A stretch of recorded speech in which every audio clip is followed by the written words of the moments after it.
Fala galera, meu nome é Alan Ribeiro e você está no ADM Sem Limites, porque não existem limites para um administrador. E a nossa aula de hoje é sobre teoria das relações humanas, uma aula completa para que você entenda e aprenda tudo sobre essa teoria, ou quase tudo, né? Vamos lá!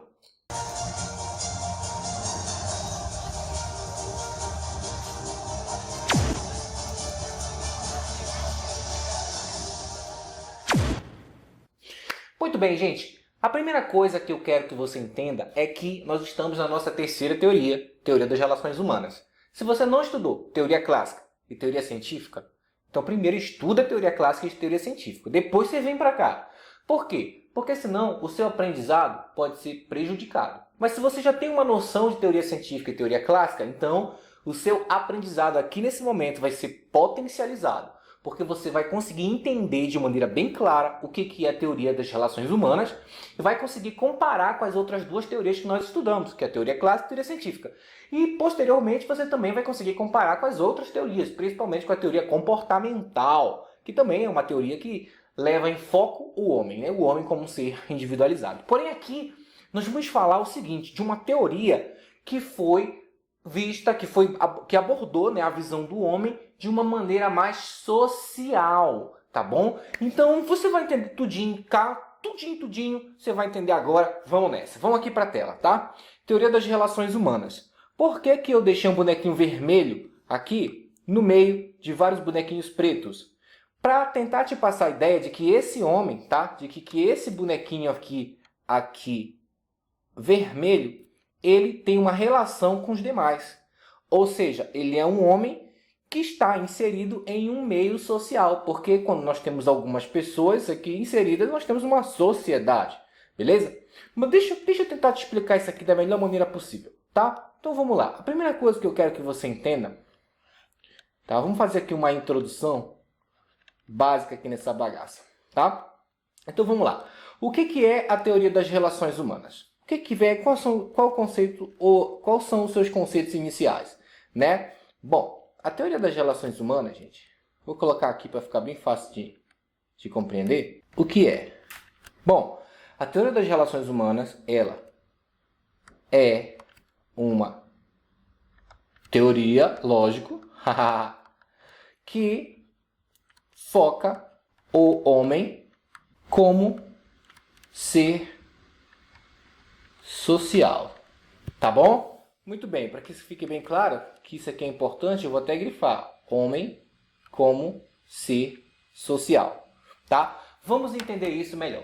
Então, quando nós estávamos falando de teoria clássica, nós tínhamos o homem, teoria clássica e teoria científica, nós tínhamos o homem visto mais ou menos como uma máquina. Na teoria científica, o foco era nas tarefas, então o homem tinha que produzir e ele era isolado dos demais. Se pudesse ficar trabalhando 24 horas por dia, o dono da fábrica fazia ele trabalhar, mas ele era focado na tarefa. Então ele sentava, fazia o trabalho dele, que era normalmente uma tarefa repetitiva, simples, como apertar um parafuso, bater um martelo e tal, pregar um prego, colocar uma roda de carro no lugar, não importa. Ele fazia um trabalho muito simples, muito repetitivo. Mas quando se trata da teoria das relações humanas, esse foco de tarefa, ele muda. Quando se fala também de teoria clássica, nós temos um foco na estrutura, que é saber dentro de uma organização como ela é estruturada, quem é que manda em quem. Então, dentro da teoria clássica, nós temos conceitos como autoridade, responsabilidade, unidade de comando, unidade de direção, né, iniciativa, atitude. Nós temos alguns princípios que Fayol colocou lá, que se você quiser aprender por completo isso, você volta lá no curso de teoria clássica que tem aqui no canal. São vários vídeos, são 4 vídeos, se eu não me engano, abordando esse curso completo. Porém, quando se fala de teoria das relações humanas, repara bem nesse nome, olha aqui para a tela. Olha aqui para a tela. Repara bem o que nós temos aqui. Nós temos relações, humanas. E o que isso significa? O que é uma relação humana? Uma relação humana é quando você se relaciona com outros humanos, com outras pessoas, outros indivíduos.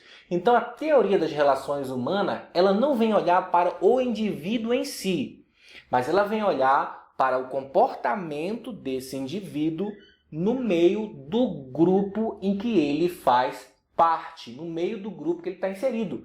Então, a teoria das relações humanas, ou teoria humanística, ou escola humanística, chame como você quiser, escola das relações humanas, você tem várias possibilidades de dar uma denominação para essa teoria. Mas nessa teoria, ela vem estudar o homem dentro do ambiente que ele está inserido no trabalho dele. Então, se existe uma fábrica e dentro dessa fábrica existem vários trabalhadores, a teoria das relações humanas estuda como esse homem se relaciona com os demais, qual é o comportamento social dele mediante os demais operários, os demais colegas de trabalho. Por quê? Porque a teoria das relações humanas descobriu que as pessoas elas são influenciadas pelo grupo social em que ela está inserida. Portanto, existe um comportamento social que você adota, que as pessoas adotam quando elas estão no grupo. Sabe? É basicamente assim.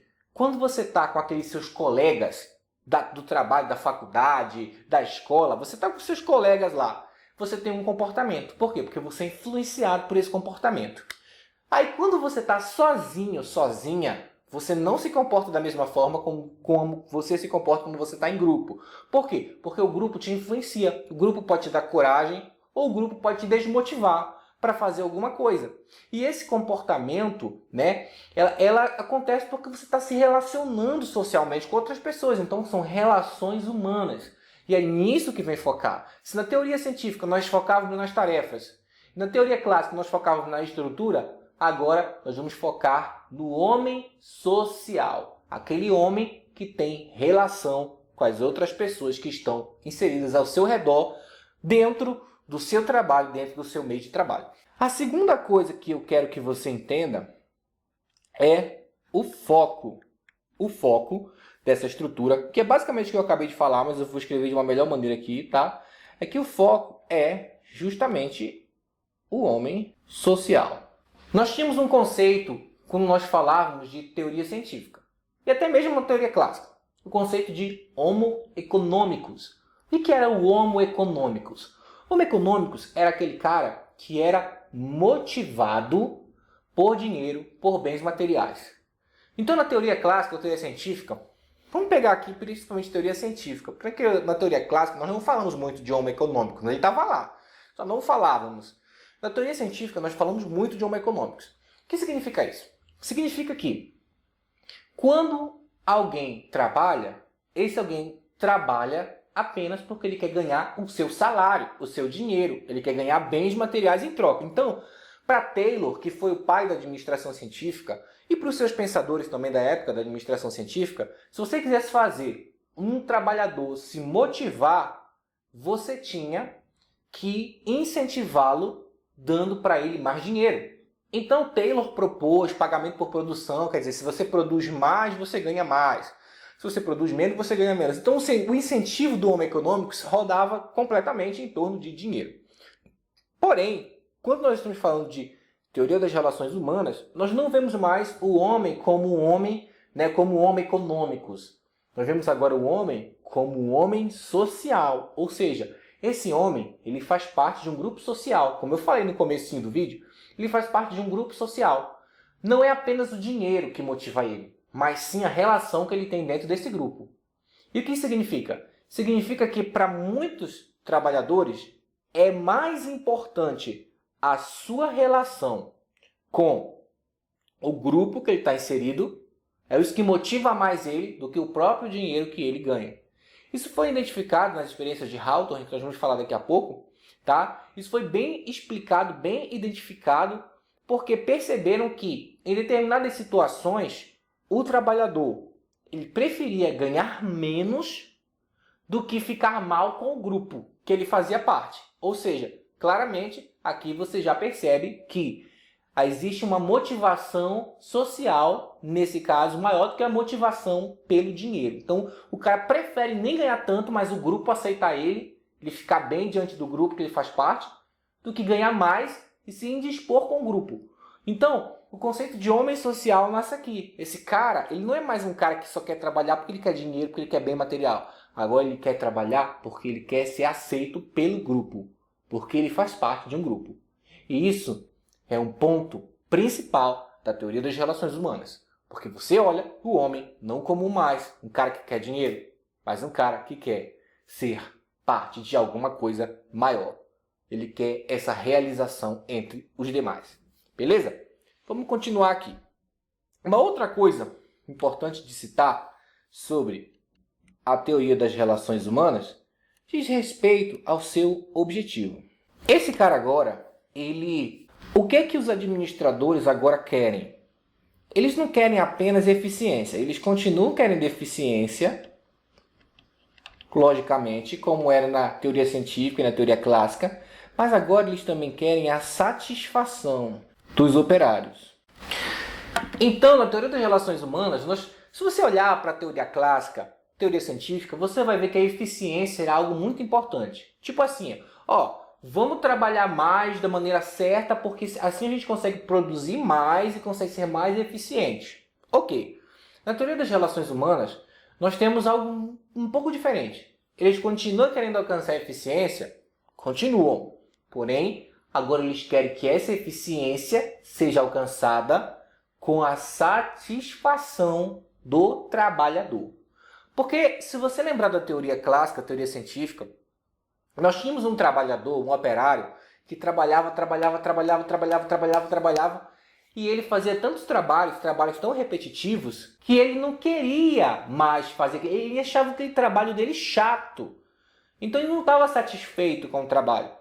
Nós tínhamos trabalhadores nessa época que ganhavam muito bem. Por quê? Porque produziam muito, ganhavam por peça produzida, ganhavam muito bem. No entanto, eles não estavam satisfeitos com o conteúdo do que eles faziam, com seus cargos. Então, isso era um problema. Mas quando nós falamos de teoria das relações humanas, nós temos que esse cara, ele não quer só trabalhar e ganhar dinheiro. Ele quer se sentir satisfeito com o trabalho dele. Principalmente com o trabalho dele em relação ao grupo que ele faz parte. Então aqui os objetivos são eficiência, como era na teoria científica e na teoria clássica, porém também é um novo objetivo, né, que é a satisfação dos operários. Então, o patrão que quisesse implantar, entender a teoria das relações humanas e implantar ali conclusões dessa teoria, ele teria que gerar satisfação nos operários. Beleza? Mas vamos lá. Ok. Você já entendeu então aqui o que era essa teoria, né? Qual foi o foco dela, que foi o foco no homem social, né? O objetivo é alcançar a eficiência e a satisfação dos operários. Porém, eu quero te falar agora uma outra parte. Eu quero te falar agora de quem foi o autor. Tá bom? O autor dessa teoria. Ora, se você conhece esse cara, o nome dele é Elton Mayo. Esse Elton é com N, tá? Não é com M de macaco, é com N de navio. Aqui, escrever nessa tela é um pouco difícil para mim ainda. Mas vamos chegar lá, vamos chegar no consenso, tá? Muito bem. Quem era Elton Mayo? A primeira coisa que eu quero que você saiba é que esse cara era um psicólogo, tá? Ele era um psicólogo. Porém, ele também era um professor de sociologia. E esse cara também era um estudante das organizações. Então, Elton Mayo era um sociólogo, ele dava aula de sociologia, tá? E também mas ele também era um psicólogo e ele também gostava de estudar as organizações. Então, olha só, diferente dos nossos outros amigos, né? Taylor, Fayol, você sabe, né? Ford, que era engenheiro mecânico, os outros nossos amigos tinham um trabalho muito racional, eram engenheiros, né? Pessoas que trabalhavam com cálculo, com racionalidade. Então, quando eles estudavam as organizações, eles estudavam de uma forma racional, de uma forma que não levava em consideração o fator humano. Porém, aqui na teoria das relações humanas, Mayo, que é o seu principal autor, né? O principal que conduziu as pesquisas de Hawthorne e todos os outros autores pegaram as ideias de Mayo para fazer suas próprias ideias, para também desenvolver suas ideias dentro da teoria das relações humanas. Esse cara, ele era psicólogo, ele era sociólogo. Então, o que acontecia? Era normal que ele, gostando de estudar as organizações, ele olhasse a organização não de um lado mais tão racional, mas de um lado mais humano. Então, ao invés de mandar o cara pregar martelo o dia todo, apertar parafuso o dia todo, colocar roda o dia todo, fazer uma única tarefa repetitiva o dia todo, Elton Maio não olhava para isso. Ele olhava para a relação humana. Ele olhava para o ser humano, certo? Então, nós temos aqui que essa visão das relações humanas só foi possível por causa da formação de Elton Maio, que foi seu autor. Ele conduziu pesquisas, e olha, quando ele conduziu pesquisas, a pesquisa de Hawthorne, que nós vamos falar já já, quando ele conduziu essa pesquisa, ele conduziu tentando encontrar, tentando até olhar por um lado racional, porque ele foi tentar descobrir a luminosidade, a gente vai já falar sobre isso, calma lá, tá? Porém, como ele era um sociólogo, um psicólogo, então é absolutamente normal que esse cara vá utilizar a sua expertise para olhar a administração. E é isso que aconteceu. Então, Elton Maio, como o autor dessa teoria, ele foi um cara que olhou muito mais para como esse cara se comportava, como os trabalhadores se comportavam, ao invés de olhar para o que eles faziam em si. Perfeito? E eu quero que você entenda isso perfeitamente agora, quando nós estivermos falando das experiências de Hawthorne, que é o que nós vamos ver agora. Muito bem, vamos então falar das experiências de Hawthorne, né? Vamos lá, Hawthorne. Vou escrever aqui para você. Hawthorne. Legal, o que foi as experiências de Hawthorne? Por que Hawthorne? Primeiro, vamos lá. Hawthorne era um bairro, ok? Hawthorne era um bairro que ficava na cidade de Chicago, nos Estados Unidos. Era um bairro. Dentro desse bairro tinha uma empresa, que era a Western Electric Company. Uma empresa que fabricava lá seus produtos. Principalmente produtos de linha tinham a ver com telefone, essas coisas. Tá, beleza. Dentro dessa empresa tinham muitas funcionárias. E Elton Maio, ele entrou dentro dessa empresa, ele liderou uma pesquisa para entender a seguinte coisa. Vem para cá. Elton Maio queria saber se a iluminação afetava a produtividade. Então, olha só. Ele foi dentro de uma empresa onde trabalhavam várias funcionárias e ele queria saber se, quando tivesse uma luz mais forte, as funcionárias iriam produzir mais. E se tivesse uma luz mais fraca, as funcionárias iriam produzir menos. Era isso que ele queria saber. Então você vê que essa pesquisa não tinha nada a ver com parte de psicologia, de sociologia, não tinha nada a ver com isso. A intenção inicial não era essa. Tá? A intenção inicial dessa pesquisa que foi feita em Hawthorne era simplesmente saber se a iluminação afetava na produtividade. Tem mais luz, eu vou trabalhar mais. Tem menos, eu vou trabalhar menos. Será que isso acontece? É isso que nós estamos tentando saber. Elton Maio pensava, né? Porém, no meio de seus estudos, essa experiência teve 4 fases. E a primeira fase foi essa que eu estou te falando, né? Ver essa variação de luminosidade. Nós não vamos falar aqui dessas 4 fases, porque não interessa muito para a gente nesse momento. O que interessa é a gente saber o seguinte, que ele tentou entender se a produtividade aumentaria com a iluminação. Porém, ele identificou um fator psicológico no meio da pesquisa.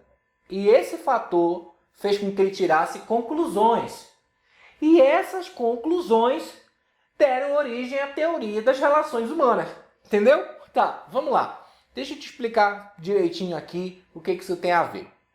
Primeiramente, então, tá? Ele começou nessa primeira fase. Vamos descobrir se a iluminação, se ela ajuda a aumentar a produtividade ou não, se ela interfere ou não, tá? Só que quando ele identificou o fator psicológico, que eu vou te falar já já o que é, ele precisou fazer outras fases. E aí ele adicionou período de descanso, adicionou período de pausa, né? No caso, adicionou uma pausinha para o lanche, ele foi adicionando certas coisinhas. E ele percebeu que a produtividade aumentava, às vezes diminuía, às vezes aumentava, mas que não tinha nada a ver com iluminação, não tinha nada a ver com lã, não. Tinha a ver o seguinte, existia um fator psicológico. O que é esse fator psicológico? Deixa eu tentar te explicar aqui para ver se você entende melhor. Imagina o seguinte, quando a pesquisa foi assim, ó, ele separou dois grupos. O primeiro grupo era um grupo de controle e o segundo grupo era um grupo experimental. Nesse primeiro grupo, esse grupo de controle, ele tinha lá algumas funcionárias que faziam o seu trabalho da mesma maneira de sempre. Então esse grupo de controle, ele não aconteceu nenhuma alteração, não foi feita nenhuma alteração nele, justamente porque era de controle. Porém, no grupo experimental foram feitas alterações, como a variação de luminosidade. Então, enquanto no grupo experimental havia variação de luminosidade para mais e para menos, o grupo de controle permanecia com a iluminação do mesmo jeito sempre. Nada mudava para o grupo de controle, mas para o grupo experimental aconteciam essas variações. E aí o que Maio percebeu? Que quando se aumentava a luz, a intensidade, também se aumentava a produtividade. E quando se diminuía a luz, diminuía a produtividade. Porém, não porque era a luz que fazia trabalhar mais ou a luz que fazia o pessoal trabalhar menos. E sim por um fator psicológico. Como assim? O que acontecia era o seguinte.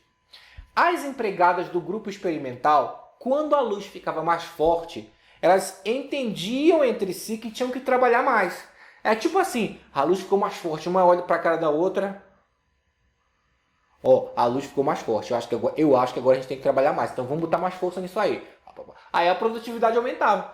Quando a luz ficava mais fraca, uma funcionária olhava para a outra, ó, a luz ficou mais fraca, eu acho que é porque a gente tem que trabalhar menos. Então o que acontecia? Havia um fator psicológico que influenciava na decisão das funcionárias de trabalhar mais ou menos. Não era a luz que influenciava, não era a luz especificamente que influenciava nessa decisão de trabalhar mais ou menos, mas sim porque elas entendiam em conjunto, em grupo, que elas tinham que trabalhar mais ou trabalhar menos. Então tinha um fator psicológico aí. Quer dizer, se você coloca uma pessoa trabalhando sozinha, talvez ela não tirasse essa conclusão sozinha. Mas se você coloca várias pessoas trabalhando no mesmo local, o grupo ele influencia essas pessoas para que essas pessoas venham fazer o que tiver que fazer lá, não importa o que seja. Nesse caso aqui era aumentar a produtividade em relação à iluminação. Então, isso era um ponto interessante no que diz respeito à teoria das relações humanas. Porque esse fator psicológico, toda vez que Maio tentava fazer uma alteração, seja para aumentar a luz, seja para dar um lanchinho, seja para dar um intervalo, sempre havia um fator psicológico. As funcionárias olhavam uma para outra, elas começavam a conversar. Teve uma parte da experiência que dentro do grupo de controle a supervisão era mais rígida, mas no grupo experimental a supervisão ficava mais branda. Esse grupo podia conversar entre si mais vezes. Esse grupo ele tinha 2 intervalos, um de manhã e um à tarde, 10 minutos. Esse grupo recebia um lanchinho. Então, quer dizer, esse grupo experimental sofria várias alterações porque ele ficava só passando por testes. E o grupo de controle sempre do mesmo jeito. Sempre com a mesma luz, sempre com o mesmo trabalho, sempre com a mesma hora. Então, algumas vezes o grupo experimental saía mais cedo, outras vezes trabalhavam até o horário normal. E esse grupo experimental ficava sofrendo variação. Só que mesmo com toda essa variação, sempre existia um fator psicológico, que era o seguinte: as empregadas, as funcionárias gostavam de trabalhar em conjunto, elas conversavam uma com a outra. Então, quer dizer, o grupo social sempre influenciava a pesquisa, sempre influenciava a pesquisa. Não tinha como tirar uma conclusão específica do que eles queriam, porque o grupo social influenciava todo mundo. Então, quando eles perceberam isso, é aí que saíram algumas conclusões dessa experiência de Hawthorne, né? Essa experiência foi feita em 1927 e terminou em 1932, porque não deu para prosseguir por motivo financeiro. Mas isso aqui não vem o caso. A questão é que os caras foram pesquisar uma coisa e encontraram outra. Eles foram pesquisar a questão de iluminação e encontraram um fator psicológico que eles absorveram para si e chegaram na seguinte conclusão: as pessoas são influenciadas pelo meio social que elas encontram. Disso aí, saiu várias conclusões, que é o que nós vamos ver agora. As conclusões das experiências de Hawthorne. Porque é isso que é importante. Vamos lá. Então vamos lá. Dessa pesquisa, algumas conclusões foram tiradas. Eu vou escrever essas conclusões aqui de uma maneira bem pequena para ver se você consegue entender. Eu vou escrever aqui para ver se não passa aqui no meu papel. Então vamos lá. A primeira conclusão que eles tiraram, que era óbvia logo de cara, era que existia uma integração social. Então, dentro dessas conclusões, eles perceberam o seguinte, que as pessoas trabalham em conjunto, elas trabalham umas com as outras, então elas se integram entre si. Existe uma integração social ali, muito forte, ok? E essa integração social, ela é uma integração que faz com que as pessoas sejam influenciadas ou não. Que é aí que vem uma segunda conclusão, que é a conclusão de que existe, ok? Existe um comportamento social. Ou seja, as pessoas, elas não simplesmente se comportam como estão com um grupo do que quando estão sozinhas. As pessoas são influenciadas pelo grupo. Isso é uma conclusão que foi tirada dessas pesquisas de Harvard. Então, quando você está só, você age de um jeito. Quando você está com seus amigos, com seus trabalhadores, com seus companheiros de trabalho, você age de outro. Você é influenciado por essas pessoas. Você é influenciado por eles. Então, quando você está dentro de um grupo, existem punições e existem recompensas. Foram outras conclusões que foram tiradas. Que existem as punições sociais, ok? Vou colocar aqui, punições sociais. E existem as recompensas sociais. O que é essas punições e o que é essas recompensas? Ora, em um determinado momento dessas pesquisas de Hawthorne, foi identificado o seguinte. Vamos imaginar que a empresa que está aqui em cima, vamos imaginar que ela colocou uma meta. Você tem que produzir 1000 produtos por semana de determinado produto que a gente vende. Então essa meta foi dada ao grupo. Vamos imaginar que esse grupo tenha 10 pessoas, ok? Esse grupo tinha 10 pessoas e recebeu a meta de produzir 1000 produtos. Então, você deve imaginar que dentro dessa equipe de trabalho, se cada um fizer 100, vai dar os 1000. E aí vai ficar beleza. Só que é lógico que a ideia da empresa, quando dá uma meta, não é vamos bater a meta, é isso aqui. Não. Para a empresa, importa que você faça sempre mais. Se você trabalha com meta, você sabe. O gerente de venda te dá uma meta que você tem que vender ali no mês 20 mil reais. Você pode alcançar essa meta? Pode. Mas se você conseguir vender 30, aí vai ser muito melhor. A empresa vai te parabenizar, a empresa vai te... Ok? Então, você vai ganhar mais e aquela coisa toda. Agora, quando você trabalha em grupo, e nessa época o que foi observado? Que a empresa dava uma meta, 1000 unidades por semana. E aí cada um tinha 100 unidades para fazer se fosse um grupo de 10. Então, cada um ia fazer 100 unidades. Mesmo se pudesse fazer mais de 100 unidades. Está compreendendo? Então, se você pudesse fazer 150 unidades naquela semana, você até poderia fazer. Só que a meta era 100. Aí os outros funcionários, os outros empregados, colaboradores, os outros parceiros seus de trabalho, né? Iriam olhar para você e vem cá, nossa meta era 100, cada um tinha que fazer 100. Por que você está fazendo 150? Por que você está quebrando as regras do grupo? Quer dizer, o que acontecia? Eles combinavam entre si o seguinte, quando a meta chegava, eles combinavam entre si. Vamos fazer 100 peças desse produto. Ninguém faz mais, ninguém faz menos. É 100 peças. Então, se alguém fizesse mais peças para dar as 1000, esse alguém era recriminado, as outras pessoas olhavam para ele com maus olhos, sabe?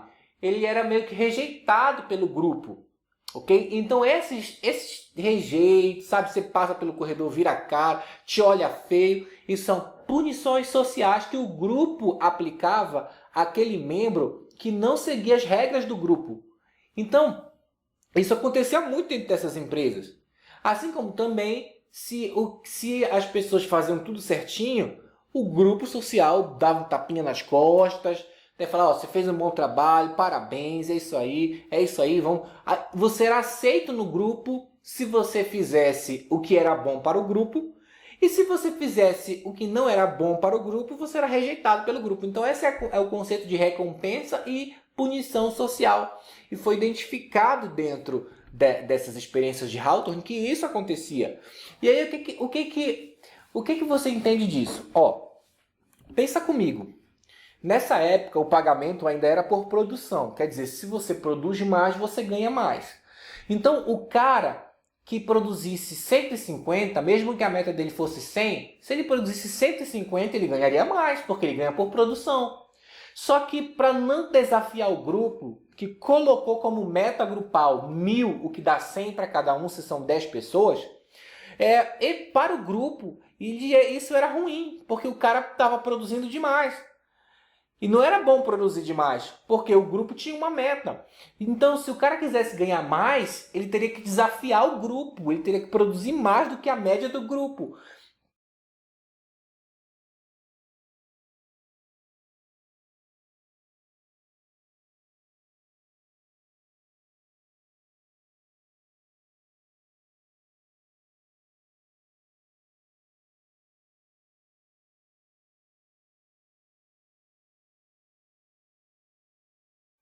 E aí, muitas vezes, para que não sofressem punições sociais, para que ninguém ficasse olhando torto para ele no meio do caminho, para que ele não fosse punido pelo grupo, rejeitado pelo grupo, ele preferia fazer só as 100, mesmo se ele pudesse fazer 150, 200, ele preferia fazer só as 100, ou seja, ele preferia ganhar menos do que desafiar o grupo.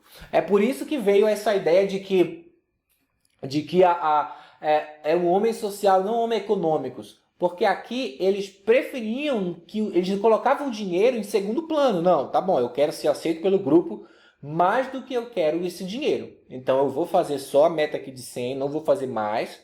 E o grupo vai me aceitar, vai me dar um tapinha nas costas, vai olhar para mim com um sorrisinho, com os bons olhos, vai me dar a recompensa social. Por isso que Elton Maio identificou isso, sabe? Quer dizer, é mais importante ser aceito pelo grupo do que o dinheiro que você recebe no final do mês. Foi essa conclusão que ele tirou dentro dessa teoria. Essa foi uma das conclusões que ele tirou. Mas não é só essa, né? Uma outra conclusão tirada foi que existem grupos informais. E o que isso quer dizer? Olha só, para você entender o que é um grupo informal, você tem que entender o que é um grupo formal. Se você estudou teoria científica, teoria clássica, você sabe que lá a preocupação com o grupo formal era maior. Não tinha nenhuma preocupação com o grupo informal. Mas o que venceu os dois? O grupo formal é aquele grupo que que a empresa monta. Por exemplo, eu estou dividindo aqui a minha empresa. Nesse aqui é o departamento de marketing. No departamento de marketing eu vou ter o gerente de marketing, que é o fulano. E esse gerente vai ter alguns supervisores trabalhando sob seu comando. E esses supervisores vão ter alguns vendedores trabalhando pelo seu comando. Então o que eu estou fazendo? Eu, dentro da minha empresa, estou fazendo uma organização formal. Quando eu pegar o organograma daquela empresa e olhar para aquele organograma, eu consigo ver a organização formal ali na minha frente. Ok? Porém, essa organização formal que existe no papel, que foi organizada pela empresa, ela é uma das organizações. Existe também uma forma de organizar informal, que acontece com as relações entre as pessoas. Então, por exemplo, o cara está ali, vamos pegar esse exemplo da gerência formal, do departamento de marketing. Tem o cara que é o chefe do departamento de marketing e eu tenho 5 supervisores embaixo desse chefe. O chefe formal é o gerente. Porém, dentre esses 5 supervisores, eu tenho um que se destaca, ou ele vende mais, ou ele tem uma personalidade mais atraente, mais magnética, e por ele se destacar, os outros supervisores veem ele como um líder. Então, ele não é o líder formal daquela equipe, mas informalmente ele é o líder daquela equipe.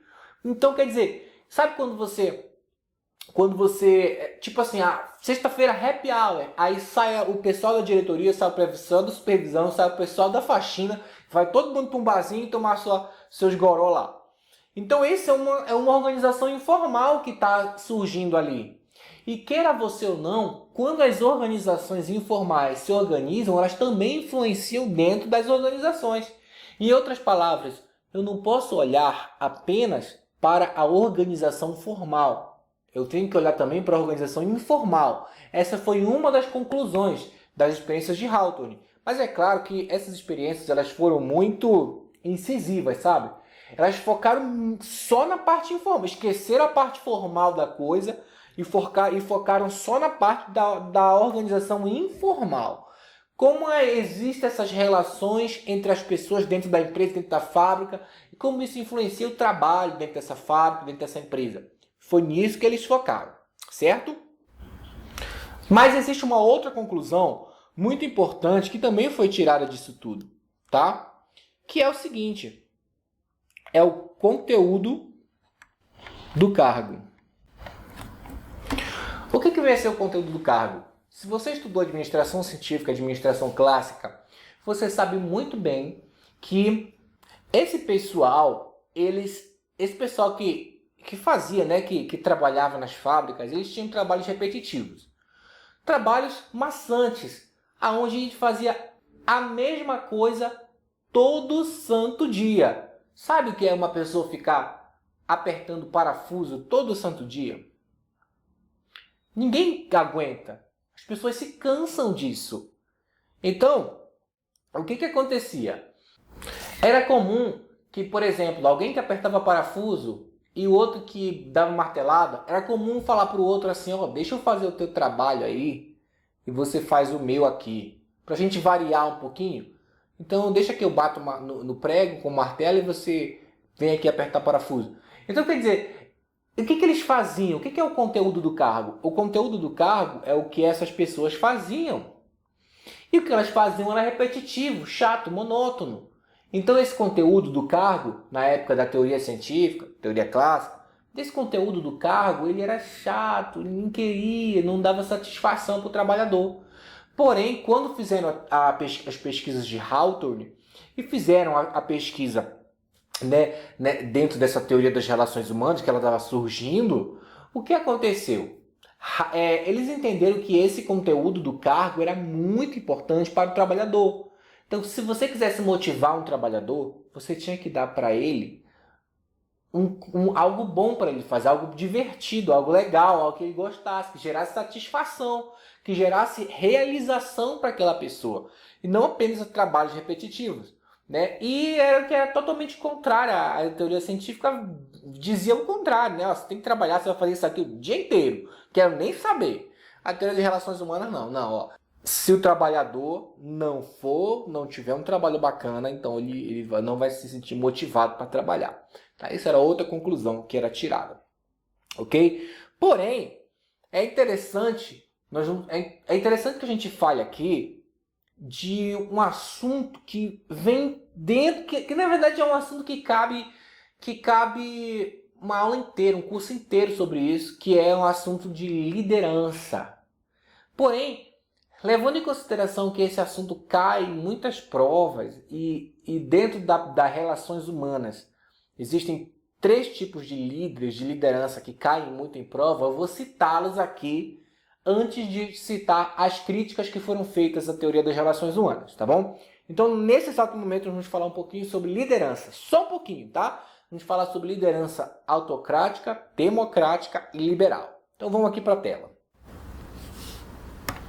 Muito bem. Vamos falar um pouquinho aqui, então, de liderança, tá bom? Existem 3 tipos de liderança que eu quero citar aqui, tá? A primeira liderança é a autocrática. A segunda liderança é a democrática. E a terceira liderança é a liberal.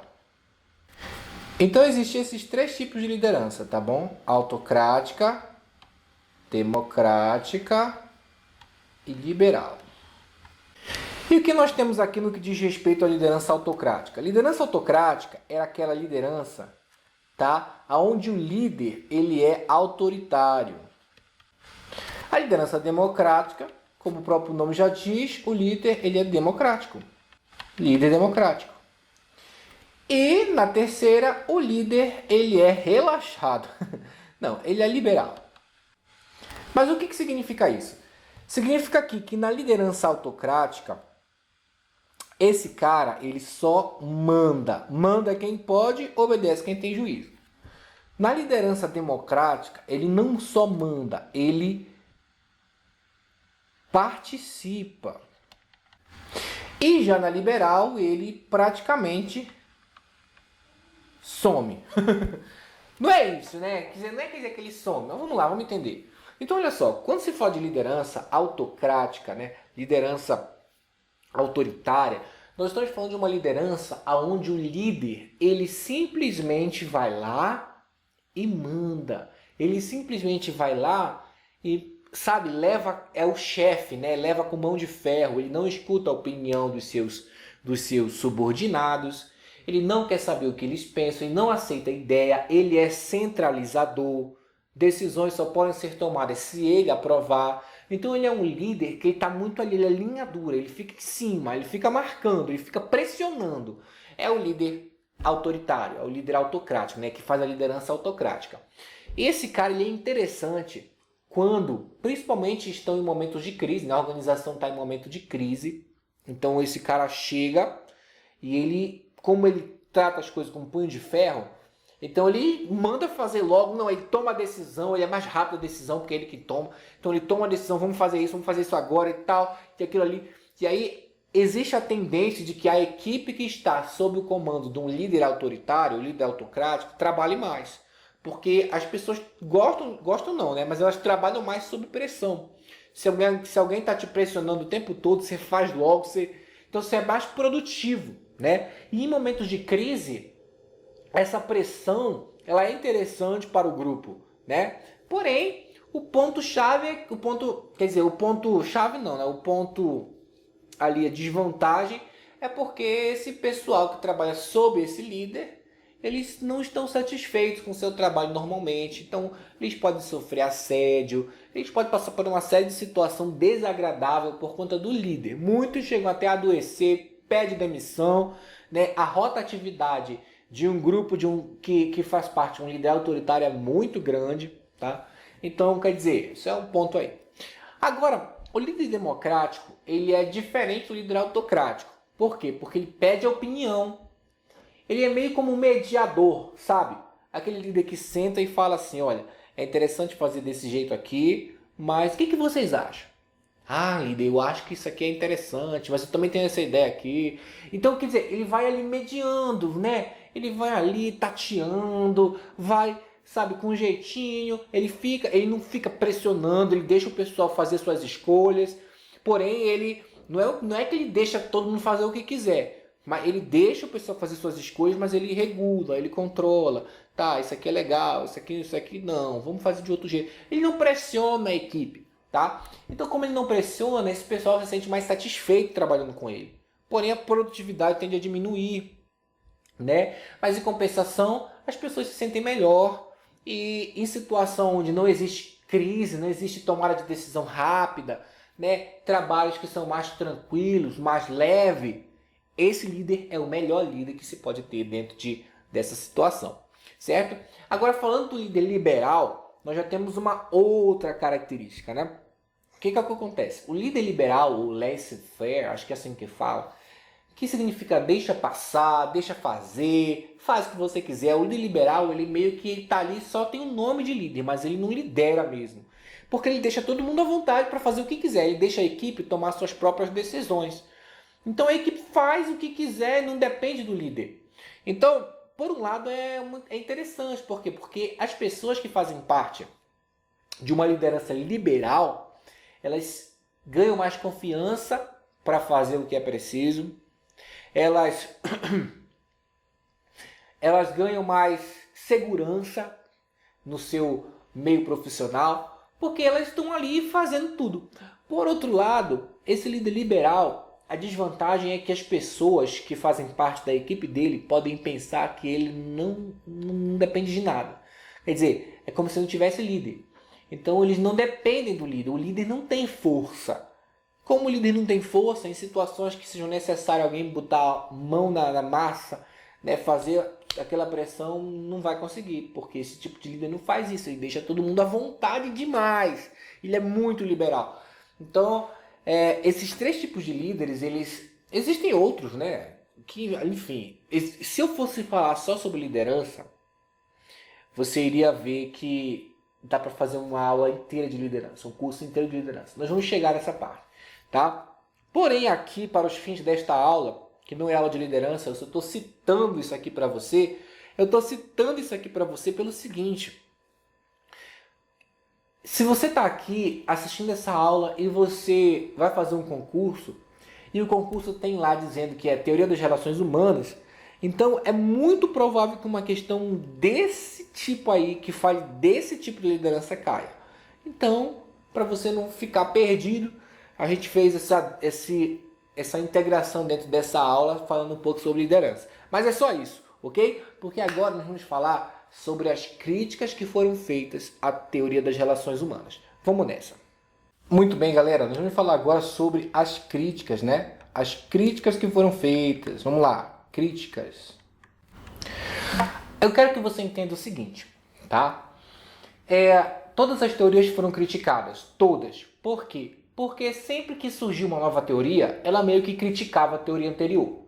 Então, muitos outros autores olharam para a teoria das relações humanas e falaram assim: isso aí não tá totalmente certo não, vocês estão errados isso aí, viu? Por quê?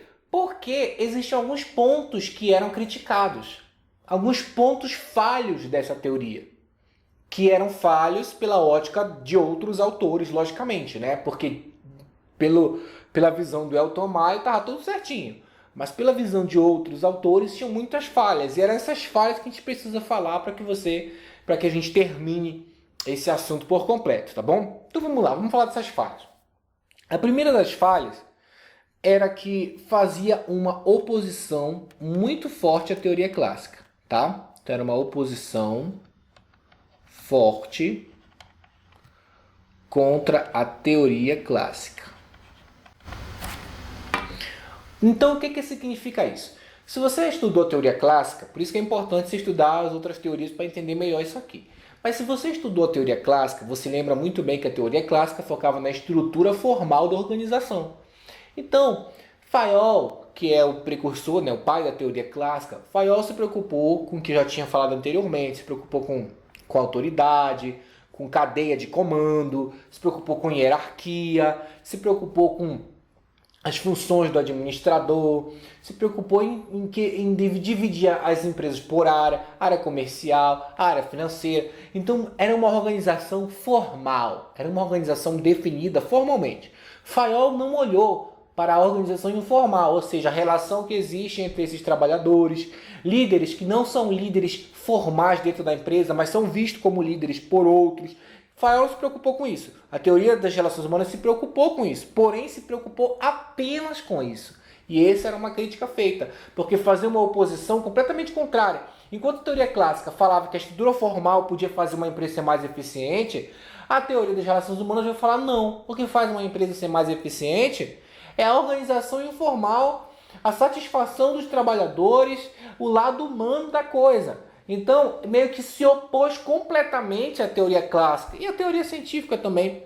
Então, isso era uma crítica. Por quê? Porque, embora a organização informal, embora ela atue de fato dentro da empresa e ajude ou atrapalhe em alguns pontos específicos, eu não posso abandonar completamente a organização formal. E a teoria das relações humanas não estava nem aí para a organização formal dentro das empresas, só queria saber da organização informal. Então fez uma oposição completa e por isso ela foi criticada. Uma outra crítica que também foi feita diz respeito ao grande romantismo, né? Ao grande romantismo com que a teoria das relações humanas enxergava o funcionário. A teoria das relações humanas enxergava o funcionário como sendo alguém que estava sempre bem, estava sempre feliz, estava sempre satisfeito, alegre no seu ambiente de trabalho. Tudo o que precisava ser feito era que o seu líder, era que a direção da empresa encontrasse os pontos chaves para fazer esse cara ficar satisfeito lá, né? Junto com o seu grupinho, junto com o seu grupo de trabalho. Porém, isso é uma visão muito romântica da coisa, porque o funcionário, depois verificou-se que mesmo tendo boa relação de trabalho, mesmo com certas características interessantes que a empresa fazia, certas vantagens, ainda assim o cara estava triste, o cara não estava motivado. Por quê? Porque o ser humano é muito complexo. Eu não posso simplesmente dizer que o cara está ali, ele está feliz. Quer dizer, eu tenho que pressupor sempre que ele está feliz, eu tenho que pressupor sempre que ele está satisfeito com o trabalho dele, Porque se eu não fizer essa pressuposição de que se eu alterar alguma coisa, ele vai ficar feliz, ele vai ficar satisfeito, então ele vai ficar triste. Mas não é bem assim que a coisa funciona. Então por isso ela foi criticada, né? Essa visão romântica do homem foi criticada. Porém, outra crítica também muito forte que foi feita diz respeito à limitação. Limitação do campo experimental.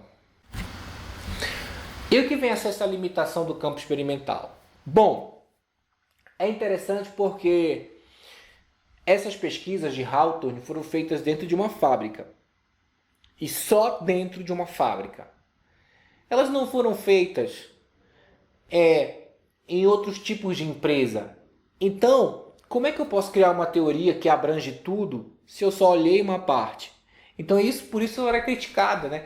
Que os críticos da época dos outros autores disseram, não, você tinha que ter olhado mais, você tinha que ter feito outras pesquisas, teria que ter visto se isso dá certo numa empresa que não é indústria, por exemplo, entendeu? Porque isso aqui foi feito numa indústria, em fábrica. Naquela época as fábricas e as indústrias eram um peso forte, né? Era o que movia a economia mundial. Hoje a gente sabe que as empresas de tecnologia que movem a economia mundial, mas naquela época não. Então por conta disso, né? Por conta dessa visão desse foco limitado, ele era também muito criticado. Uma outra crítica que também acontecia muito era que havia uma ênfase grande nos grupos informais. Que foi o que a gente já falou, né? Não tem nem muito o que falar aqui. Por quê? Porque realmente o pessoal da teoria das relações humanas, Elton Mayo, ele só olhou para o grupo informal. Então só enfatizou isso. Como é que eu posso fazer algo dar certo se eu estou olhando só para uma parte? Não tem como, né? E uma outra crítica diz respeito à manipulação dos funcionários. Então, para muitos críticos da época, Elton Mayo e os outros autores que trabalharam também com essa teoria das relações humanas, eles manipulavam as pessoas. Por quê? Porque eles queriam criar ambientes, queriam criar situações em que essas pessoas viessem a trabalhar com a melhor produtividade ou com a melhor eficiência possível. Porém, muitas vezes eles faziam isso não pensando no trabalhador, e sim pensando no patrão, no grande empresário, no dono da fábrica. Então o dono da fábrica queria uma coisa, e aí Elton Mayo e seus seguidores arrumavam uma maneira, digamos assim, de manipular os trabalhadores para que eles se sentissem satisfeitos e fizessem uma coisa que, na verdade, eles não fariam se não tivessem sido manipulados. Então essa era uma crítica que era feita, né? Não sei te dizer se isso realmente aconteceu na prática ou se foram só alguns críticos que tiveram essa visão do trabalho de Elton Mayo. Porém, ela existe, ela é uma crítica que existe, né? Quer dizer, o cara estava manipulando as pessoas e isso não era bom, tá bom? Enfim, essas são as críticas. Essa aqui é a nossa aula sobre teoria das relações humanas. Eu espero que você tenha gostado. Eu espero que você tenha gostado de verdade, ó. Tá aqui, tentando colocar ela aqui o mais fácil de você ver possível. Eu espero que você tenha gostado dela. Espero que você... Eu vou deixar esse esquema aqui meio tosco que eu fiz, que foi mais para ajudar na ilustração da aula. Eu vou deixar ele disponível para você na nossa área de membros. Aliás, nesse exato momento nós estamos criando uma área de membros. Se você está vendo esse vídeo agora, pode ser que ela ainda não esteja pronta. Mas se você está vendo esse vídeo daqui a não sei alguns meses, depois de lançado, ela provavelmente já vai estar pronta. E esse material vai estar lá. Não só esse material, mas também um PDF completo dessa aula. Um PDF escrito completo dessa aula. E exercícios dessa aula. Você também vai ver dentro da nossa área de membros. E você também vai ver um áudio dessa aula. Uma aula não é esse áudio, não é esse vídeo, tá? Não é o áudio desse vídeo, não. É uma audioaula que eu gravei especificamente sobre a teoria das relações humanas, onde eu falo outras coisas que eu não citei aqui, né? Enfim, são vários materiais que você tem, não só dessa teoria, mas de outras teorias. Eu não sei em que momento você está vendo esse vídeo, no momento que eu gravo, essa área de membros ela está sendo feita, está sendo desenvolvida. Mas mais lá na frente, se você assistir esse vídeo depois, pode ser que ela já exista. Então olha aí no link que está aí abaixo e vê se ela já existe. Que aí você compra, né, a sua assinatura e estuda, se você quiser aprender, tá? Não é muito caro, é uma coisa barata, tá? E até nesse momento a gente ainda não definiu o preço, mas não vai ser muito caro não, vai ser uma assinaturazinha básica ali. E aí você tem acesso a todos esses materiais, tá bom? Eu espero que você tenha gostado dessa aula, que você tenha entendido. Se você quiser, faça perguntas aí abaixo para eu tirar suas dúvidas. E nunca se esqueça que não existem limites para um administrador.